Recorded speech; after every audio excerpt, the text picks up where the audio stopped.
aquí, y el bienestar y cuidado para nuestros hijos. Entonces, cuando ellos sí hablan de sujetos de derecho, ¿cuál es el argumento que ponen para cambiar sujeto de protección a sujeto de derecho? Dicen que los niños no son cosas. Eso es una falsa disyuntiva. Lo primero, los niños en Chile, los que del rango de la excepcionalidad, estamos hablando de niños de Chile, una excepción, esa excepción son los niños vulnerados. Y de esa excepción de vulnerados, según ellos, hay una vulneración grave de derechos. Eso es lo que hoy día está legislado en Chile, que requiere que el Estado se haga cargo, o alguien se haga cargo, instituciones, el Estado, etcétera, familias de acogida, para proteger a esos niños. Súper bien. Los niños infractores de ley, que generalmente cuando son muy pequeños porque han sido abusados también o vulnerados sus derechos, ok, una política pública de protección, pero es subsidiaria. Es decir, cuando los padres, los tutores o no sé qué, nos hacen cargo o tienen problemas, subsidian. Pero el Estado al subsidiar tiene que tener en cuenta lo que dice la Constitución. Puede subsidiar siempre y cuando dé especial protección al ejercicio del derecho de los padres. Es decir, no puede, y también la Convención dice, siempre y cuando siempre se tienda a que la familia no se desarme, no se desuna y no se desvinculen los hijos de los grandes. ¿Por qué tenemos tantos niños en el Sename y por qué los jueces optan por esto? Y aquí me voy a arriesgar, pero lo voy a decir porque lo escuché incluso de los jueces en el Congreso. Porque hay un negocio que ha durado años, que es absolutamente rentable, donde los niños se les da, cuestan mensualmente 300 lucas. Imagínate un niño de 300 lucas y tenéis 15 niños en una casa, 20 niños, 30 niños, 40 niños, 50 niños, donde los dopáis para no pagar enfermeras y no tener más personal, que es lo que salen los informes del Sename. Entonces, empieza a sumar cómo ganáis plata, más todos los otros programas anexos que también son plata y que las fundaciones se ganan. Esto ha sido un negocio de años, más de 40 años lucrando con los niños más vulnerables de Chile y con los niños infractores de ley, que en general también han sido vulnerados. Eso por un lado. Entonces, bueno, después de que este Estado se cree, no sé, Superman, ¿cachai o no? Con una identidad moral y ética que no sé dónde la sacan, y además técnica que no tienen, deciden que el niño es sujeto de derecho. Al ponerlo como sujeto de derecho, inmediatamente lo fuerzas que las relaciones que tenga con quien sea se vuelvan conflictivas. ¿Por qué? Porque los derechos de los padres van a coludir. Estos derechos de los padres no son los derechos de esos individuos. Voy a dar un ejemplo. El ser humano, para que se entienda, el ser humano Alejandro y Alejandra, papás, tienen derechos por sí mismos, por ser Alejandro y Alejandra. No estamos hablando de esos derechos que están colisionando con sus hijos. Ellos, en su función paternal, tienen deberes y derechos con sus hijos, que en la Convención emanan de la naturaleza humana. Y este niño, Juanito o Juanita, ¿no es cierto?, tiene derechos por sí mismo, pero tiene una relación de hijo con su padre. Y es esa relación la que debe ser cortada para que ese ser humano, hijo, solamente sea Juanito o Juanita. Por eso es que ya no quieren que se les diga padres, sino progenitor 1 y 2. Por eso que hay que enaltecer esta persona para ponerla en conflicto. Y aún más, los proyectos como el de ayer que se votaban, le daban al niño la posibilidad de poner recursos de protección respecto de sus padres en tribunales internacionales y nacionales, y un rango a eso donde alguien tenía que mediar, pues si el niño está inhabilitado hasta los 14 y los 18 años, independientemente en qué área. ¿Y quién mediaba? Claro. El Santo Estado. Entonces, igual que por eso una cosa, ese proyecto también le ponía gratis el abogado al niño. Obviamente. Y no a ONGs. A claro, ONGs. A ONGs, mientras que los padres tenían que financiarse su propio abogado. Este documento, lo he mostrado otras veces, es la prueba de lo que te estoy diciendo. Dice, instrumentos de protección social, caminos latinoamericanos hacia la universalización. En el capítulo 3 de infancia dice lo siguiente. El avance de enfoque de derechos, o sea, avanzar, esto es de la CEPAL, en el enfoque de derechos, ha permitido que los niños dejen de ser percibidos como una categoría pasiva. Cuando el niño era sujeto de protección y cuidado, nunca fue pasivo. Entonces ellos han creado la disyuntiva de que si nosotros le hablamos sujeto de protección, creemos que son cosas. Entonces citan frases como, los hijos son de los padres. Sí, pues son de los padres, si no, ¿de quién son? ¿No son de nadie? Mentira. Si no son de los padres, el Estado los toma como posesión. y dejen de ser percibidos como una categoría pasiva, dependiente de la familia, pasando a ser considerados sujetos de derecho. Por lo tanto, aquí el concepto de autonomía progresiva no solamente el más relevante, también los sujetos de derecho, ante los cuales, siendo sujetos de derecho, ya no siendo Juanito hijo, sino que solo Juanito, el Estado y no la familia es el garante útil. Cito, en la página 86 del documento. Ahí está. Esto no solamente está citado en este documento. Te mostré el otro día, y entonces lo hice llegar, esta semana se lo mostré a Comunidad y Justicia, se lo mostré a la Piedra Sola de CUI de Chile, porque no conocían este documento, que es Constitución Política de Infancia UNICEF, año 2018 editado. No lo encontráis en ninguna parte, tenemos estos ejemplares porque los sacamos en la CEPAL en marzo cuando fuimos. Y esta es la prueba fehaciente de que todo lo que te estoy diciendo, estos son puros personeros, los que escriben este libro son personas de chilenas, abogados que van al Congreso, gente de ONG, etcétera. Y aquí tú te demuestras que es un cambio constitucional lo que se quiere, y profundo, moral, ético, y un cambio de reestructuración en la familia, no solamente hablando de padres y madres, es decir, familias homoparentales, sino que en la visión de la familia. Y te voy a compartir la pantalla porque encontré un profesor de la Universidad de Chile, de estos que van también al Congreso. Por aquí dice compartir pantalla. Déjame comenzar a compartir.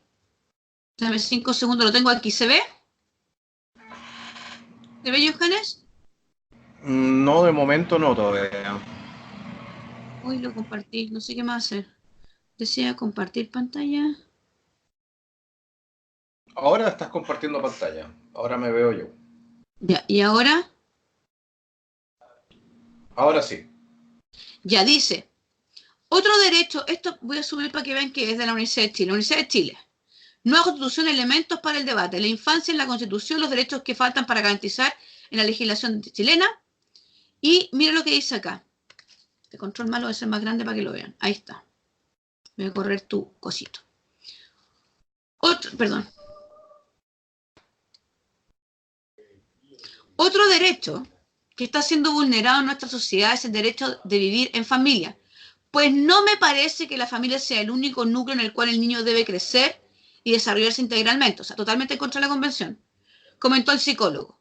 La Constitución actual concibe a la familia como la institución central donde se desarrolla la niñez, siendo que esta no es la única que debe tener un niño para crecer y desarrollarse. El colegio, la salud y sobre todo las redes comunitarias y locales potencian su crecimiento.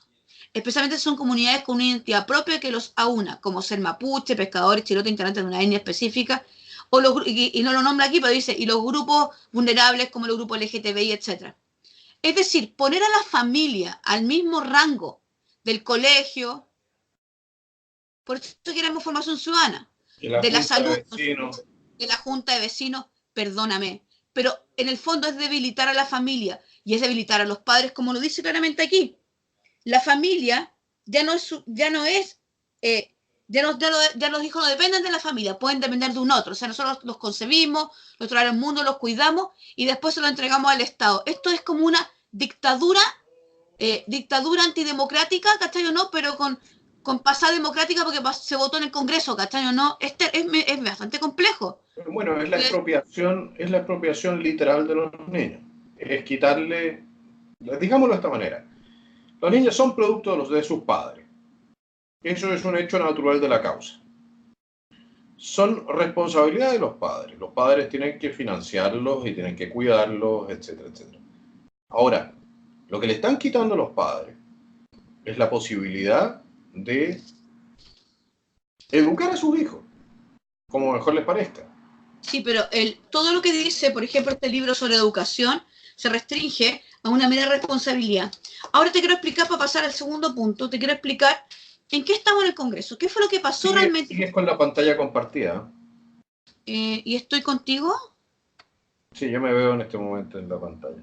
Dejar de compartir. ¿Ahí? ¿Se ve? Ajá. Ya. Bueno, entonces bajo esta visión de autonomía progresiva, que los niños van tomando, que en el tercer concepto tenemos interés superior, sujeto de derecho, y después la autonomía progresiva que viene a rematar todo. ¿Por qué? Porque si bien la autonomía progresiva, básicamente, y lo que hoy día se ha usado en Chile, es que un niño va madurando de manera progresiva y que su voz debería ser escuchada, ¿no es cierto? pero en base a la protección de sí mismo. Es decir, si mi hijo está mirando pornografía que produce adicción, que la pornografía detrás tiene trata de mujeres, ¿no es cierto? Abusos sexuales, etcétera. Hay todo un mundo detrás de la pornografía que, y además produce adicciones serias y disfunciones futuras en tu matrimonio, etcétera. Lo que sucede es que yo voy a decirle que no vea pornografía. Por lo tanto, los límites que los padres ponemos a su autonomía, aunque tenga 14, 15 o 16 años, que ya supuestamente tiene sus propias decisiones, puede decidir con quién se quiere ir a vivir, puede irse de la casa, puede pedir su emancipación, etc. Yo lo hago por bien de mi hijo. El Estado dice que él es sujeto pleno de derechos. ¿Y cómo lo dice? ¿Cómo lo refuerza? Diciendo que él es autónomo. Ahora, ¿quién decide esa autonomía? ¿O cómo se proyecta esa autonomía? La Convención no habla nunca de autonomía progresiva, sino que habla de grados de madurez, habla de cualidades.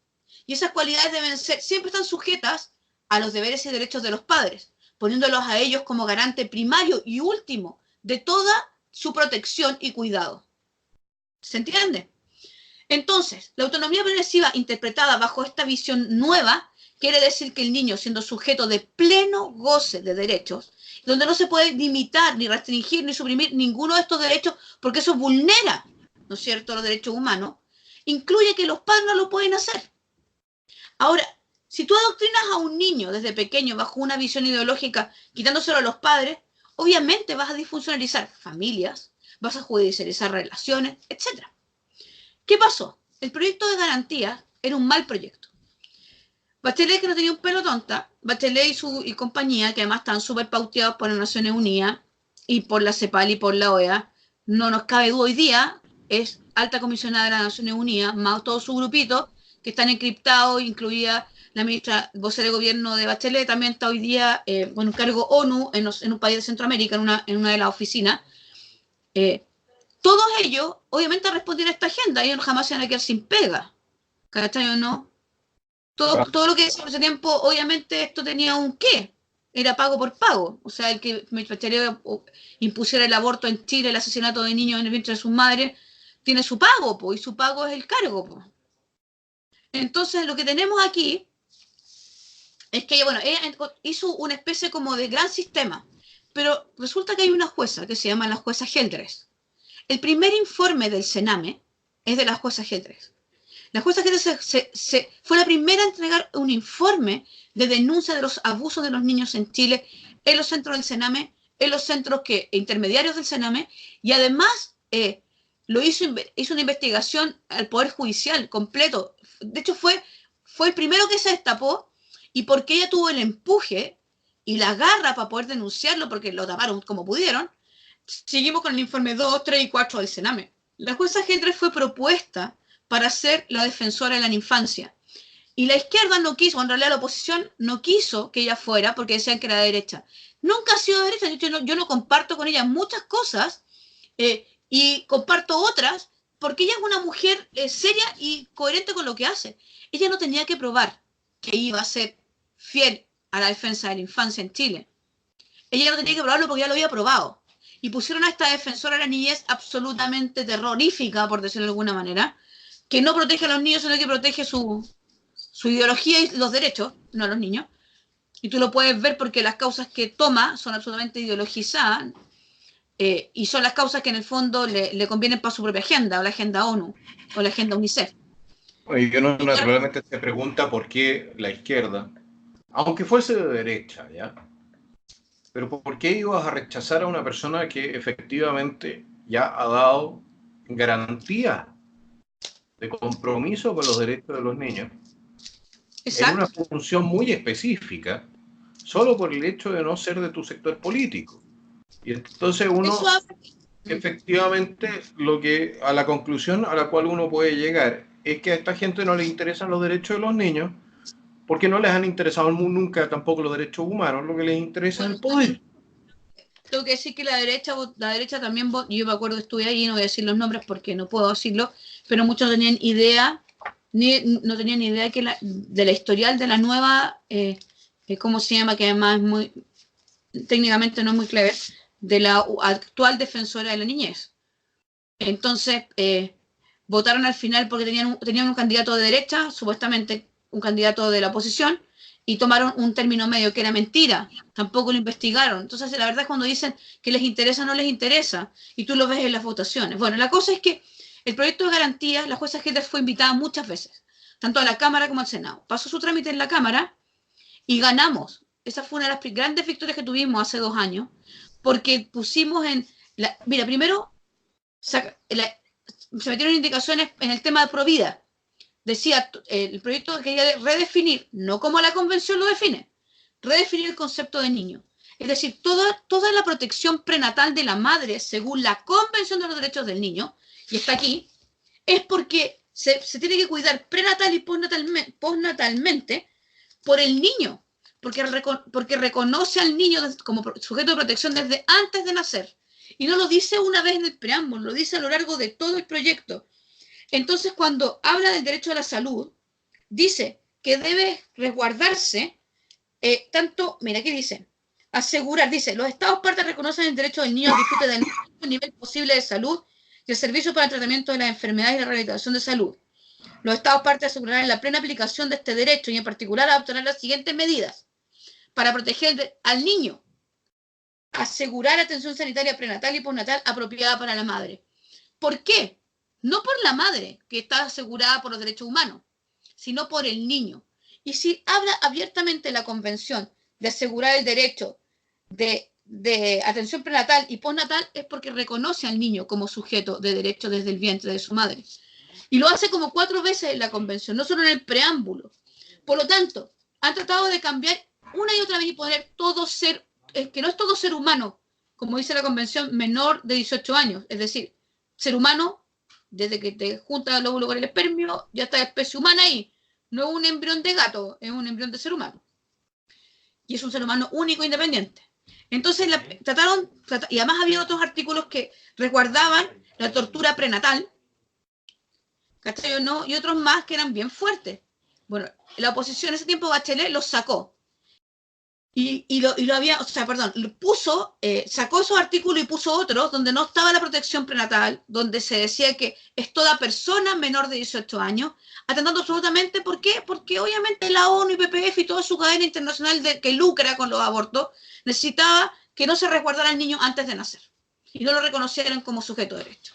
Modificando la convención, engrupándose a todos diciendo que el proyecto quería igualar la convención, cuando en realidad lo que quiere es tomar lo que le gusta y lo que no le gusta desecharlo. Y lo que no les conviene es desecharlo. Obviamente hay una rebaja. Un derecho está aquí y una responsabilidad está por acá. Llama una responsabilidad restringida, etcétera. Entonces este proyecto de garantías lo paró la jueza Hedler hace casi 2 años. Se paró en la Cámara de Diputados porque ella hizo con un montón de otros jueces, porque hizo una especie como de agrupación de jueces por la infancia. En perspectiva, dijo que todos los proyectos habían entrado, todos por la Cámara y por el Senado, de tal manera que no se comunicaran entre ellos, que si querían hacer una reforma integral de la infancia, tenían que entrar por un solo lugar y conversar los proyectos, porque incluso fueron engañados. Así lo dijo. Yo estuve ahí en todo el proceso del defensor del niño. Se le dijo al Senado y a la Cámara que el defensor del niño iba a ser una especie como de curador ad litem, que iba a defender a los niños, porque los niños cuando llegaban a los tribunales de familia, a los niños del Senado, pensando en los niños vulnerables, los niños del Senado, los niños vulnerados, nunca tenían un abogado que los pudiera defender y siempre había un adulto y ellos no tenían quien los defendiera a ellos. Entonces que era necesario, y la jueza a veces lo dijo, yo soy jueza de familia. Cuando llegan ahí, los asesores técnicos tienen 5 minutos para leer las carpetas, las corporaciones de asistencia judicial no tienen tiempo y los niños no son bien defendidos en su integralidad y protegidos para no ser separados de su familia. No se hacen las ejecuciones de acciones reales para volver a sustituir esos derechos que han sido vulnerados, etc. Entonces se paró el proyecto. Y increíblemente se reactivó este año, donde Ena von Baen y Osandón votaron a favor en general el proyecto en la comisión y se fue a sala. Todos creemos, no lo puedo probar, pero he tenido comentarios, de que esto es una especie como de negociación con la oposición para que les aprueben los proyectos del Sename, que separó el Sename, hasta igual que antes metían a los niños infractores de ley, a los niños vulnerados en el mismo lugar, y terminaron todos vulnerados. Bueno, se separaron esos dos, están en 2 proyectos, un proyecto que es de protección de la infancia en general, incluyendo otros hijos, donde se meten con la familia y es terrorífico igual, y otro de protección especializada para niños infractores de ley, se separan y se vuelven en hogares distintos, proyectos distintos. Entonces, no tenemos los votos ni en la Cámara ni en el Senado para que se apruebe nada. Pero El gobierno no tiene los votos. esa es una medida administrativa. ¿Para qué se necesita ley para eso? No, porque se separa el Sename. El Sename, los funcionarios requieren... No, se tiene que hacer a través de una ley. Y se separan y se convierten en dos organismos dependientes del Ministerio de Desarrollo Social y del Ministerio de Justicia. Todos los niños infractores de ley se van a un organismo que depende del Ministerio de Justicia, esta es una ley, y la otra es dependiente del Ministerio de Desarrollo Social, que es Protección de la Infancia. Pero este proyecto es de terror. Y también incluye autonomía que se fusionó con uno del gobierno. El gobierno tienen que entender que el gobierno aprobaba el cambio constitucional para la protección de los derechos de la infancia, niños, niñas y adolescentes, que fue el que ayer se votó en contra y que por un año no pueden legislar el tema en la Cámara de Diputados. O sea, digámoslo de esta manera, al gobierno de Chile, sus propios parlamentarios le dijeron no. Sí, pero porque a mí me hicieron hasta 2 reportajes diarios para lincharme. No, sí lo tengo claro. Yo lo que estoy diciendo es que nuestro gobierno plantea iniciativas antifamilia, de izquierda radical, globalista, y tiene como oposición a sus propios parlamentarios. Ayer sí. Esa es la descripción de lo que nosotros lo que vivimos el día de hoy. Cuando empecé a pelear este proyecto hace como unos meses en el Congreso, mi mayor opositor era la SECPRES con Blumel, que había convencido a todos y mandó un paper de esto que él manda como la posición del gobierno para que voten las bancadas de REN y la UDI y Evópolis a favor del proyecto. De hecho, lo dice hoy día la tercera en un reportaje donde lo dice Soto, que es un diputado, y dice: el gobierno hace un año y hace unos meses está absolutamente de acuerdo y salió con votación unánime de la Comisión de Constitución, Legislación y Justicia, es decir, votos tanto de la oposición como del gobierno a favor de esta reforma constitucional. Si no hubiera sido porque nosotros tuvimos que desencriptar las mentiras del proyecto, porque además un proyecto tiene un título, o sea, imagínate el título: proyecto que modifica la Carta Fundamental con el propósito de garantizar la protección de la infancia y adolescencia.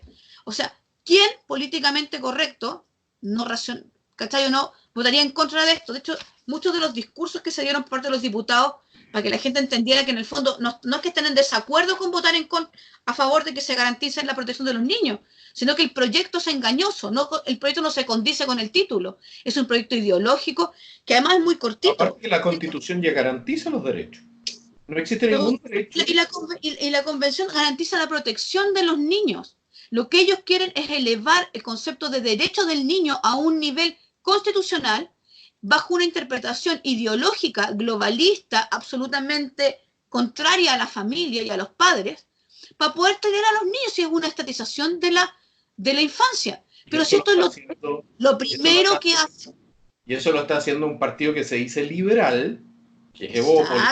O sea, porque normalmente los liberales lo que creen es que no debería haber tanto intromisión del Estado. Ahora a mí me gustaría saber cuándo Evópolis va a explicar por qué, siendo ellos supuestamente liberales, permanentemente andan tratando de aumentar la intromisión del Estado. Porque son ignorantes, porque hablan de lo que no saben, porque no leen nada. ¿Tú crees que es o sea, Cruzcoque dijo que nosotros... Mira la frase de Cruzcoque. Cruzcoque se abstuvo. No, lo que pasa es que se llegó a un acuerdo. O sea, la UDI se cuadró y votó toda en contra. Tengo que decir que los DC, los que votaron en contra, y ¿cómo se llama? Los que votaron en contra, todos votaron a conciencia, entendiendo, porque fue un trabajo de japonés explicarles. Y entendieron, y ellos votaron, los que están ahí votando de esos DC, votaron a favor de la familia, de los padres y los niños a conciencia y con mucha presión para que votaran en contra. O sea, a favor. Así que yo les saco el sombrero a esos DC. A Flores, a Sabaj, a Calisto, por favor, ayúdenlos, porque de verdad que se la han jugado no solo en este proyecto, también en otro. Entonces, no es fácil para ellos, no tienen idea de la presión y el bullying que les hacen, y les cortan cosas, y en el fondo no pueden hacer bien su pego. Bueno, es alta la presión, alta. Del resto de los partidos de la nueva mayoría, ¿hay alguien que se haya salido, que no sean DC, sino que PPD o socialista o nueva mayoría, o ¿cómo se dice esto? Esta gente de Soros, Revolución Democrática, Frente Amplio? ¿Hay alguien que se haya salido de la línea y haya votado en contra? No, hasta donde ayer revisé bien, mira, revisé la pauta de votación, o sea, los votos, lo tengo aquí, si queréis lo podemos ver, pero no, solo Evópolis se abstuvo completo, pero en el fondo yo sé que fue por presión, porque, o sea, ya no está, o sea, la próxima vuelta de mano, y lo filtramos, era darle a Piñera. O sea, porque hasta el momento le habíamos dado al proyecto y a los diputados porque había que hacer un trabajo de que ellos entendieran. Nadie los forzó a votar de esta manera, sino que ellos entendieron que era algo que estaba mal para Chile y que era malo para los padres que habían sido engañados. O sea, les mostramos, yo, amigo, yo de verdad, Johannes, la semana pasada te puedo mostrar el bolso. Estos libros pesan 1 tonelada, estos libros son súper pesados. Andaba como con 25 libros en un bolso subiendo la escalera del Senado. Tengo los brazos, tengo dormido todavía este dedo, desde la semana pasada. Porque la única manera, porque una cosa es que tú les hables y otra cosa es que les muestres el papel donde dice lo que dice y el documento. O sea, así, te juro, me pasé por el Senado y la Cámara, yo 4 días en estas 2 semanas, mostrándoles, y ellos entendieron, porque entienden que es súper difícil. Nos dijo una vez un senador, cuando fuimos a denunciar el tema de la ONU y todos estos movimientos que están detrás, Soros, el Bill y Melinda Gates, ¿cachai o no? Los Rockefeller, que parece como si fuera conspiracionista, pero es real. Entonces, claro, el Open Society Foundation, que además tú estuviste aquí cuando llegaron a hablar de cómo elegir a los representantes chilenos ante las Naciones Unidas, que ellos tenían la panacea de cómo hacerlo. Querían ellos elegirlo. Exacto, interviniendo totalmente, y tenemos el libro con el logo del Open Society Foundation, que es de Soros. Entonces, claro, ¿y sabes qué me dice el senador? Que es un senador serio, me dice, vota con otro senador y otros diputados: Marcela, si tú no me mostráis los libros y no me mostráis la realidad, así como en concreto, es el papel, yo no te creería. O sea, no porque no te crea a ti, sino porque si yo le dijera, si yo voy ahora y me paso, claro, y les digo a mis colegas, o sea, a los senadores, que la UNICEF son malos de la película, o el PNUD son los malos de la película, me tiran tomate porque están súper blanqueados. Entonces, tú comprenderás que ha sido un trabajo de casi 2 años de poder demostrar que toda esta maraña de organizaciones, la verdad es que lo único que quieren es control. Es control, y un control que no tiene que ver con el bien del mundo, que es un control que tiene que ver con que sus grandes transnacionales, sus empresas y todo su sistema económico tiene que seguir manteniéndose en un mundo donde hay más gente, en un mundo donde es chistoso, donde supuestamente los derechos van avanzando y eso les va en contra de ellos. Entonces necesitamos de alguna manera tener control sobre también el discurso de derechos. Tiene cada vez más derecho y menos libertades. Es una cosa re interesante. Y ¿sabes qué es lo más interesante de todo? Que los soldados de a pie, los tontos útiles de las grandes corporaciones internacionales que están detrás de todo esto, estos multimillonarios, son gente como el Partido Comunista, el Frente Amplio. Normalmente son los que salen a gritar contra la concentración económica y contra las grandes corporaciones o los monopolios. Y en estas materias salen a ser absolutamente utilitarios, o sea, a hacer herramientas de esos mismos poderes que ellos llaman poderes fácticos. Y yo hasta el día de hoy no entiendo cómo son capaces de unificar bajo un concepto ambos, o sea, de vivir con esa contradicción. Pero ese es otro cuento, creo yo. Y yo creo que tenemos que recordar y agradecer también